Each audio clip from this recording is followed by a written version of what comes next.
Basically, my analysis right now is obviously I want it to go up. There's a quarter point right here. So that's why it's resisting. You see the resistance right there? Yeah. It's having issues right there. That's why I didn't close above yet. So we wanted to close above because that would give us the momentum we're looking for. Because if it closes above it, you see how it's having issues to go up. It's going to have issues to break back below.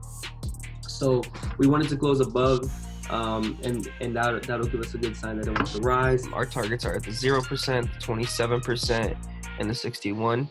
That's TP 1, 2, and 3. Yeah, for sure.